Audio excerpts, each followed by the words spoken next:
Kenya has hosted educationalists, strategic policymakers and stakeholders from the 5 sub-African countries in Nairobi for the 2023 Africa Evidence Forum Conference. The two-day conference was convened to strengthen foundational learning for all children post-COVID-19 so as to improve education. This comes at a time when the country is transitioning its education systems and awaiting the outcome of the Presidential Task Force on Education Reform. It is estimated that 70% of 10-year-olds in sub-Saharan Africa are unable to understand simple written tests. Now, policymakers and education stakeholders have been urged to be committed to taking action to secure foundational learning and implement policies that will ensure universal basic completion in better education systems. Kenya, through the Presidential Task Force on Education Reforms, is further committed to ensuring the nation provides the strongest foundation for learning. It is estimated that 70% of 10-year-olds in sub-Saharan Africa are unable to understand a simple written text.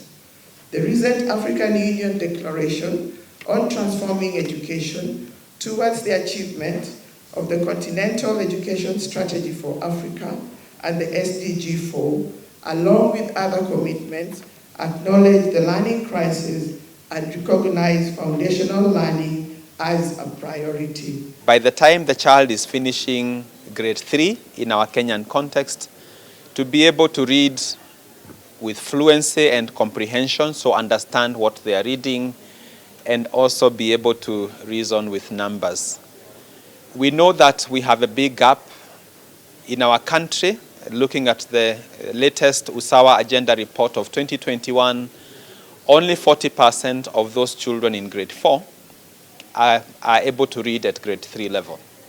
It means that a majority of our children, even with all the effort and improvement and investment, are proceeding to upper primary without the foundational skills. When you look at our education in Kenya, all the plans and policies are in place. Training is being done. But yet children are going to school and some are coming out without getting the grade level competencies.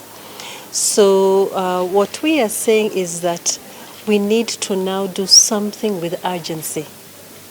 Because can you imagine going through school?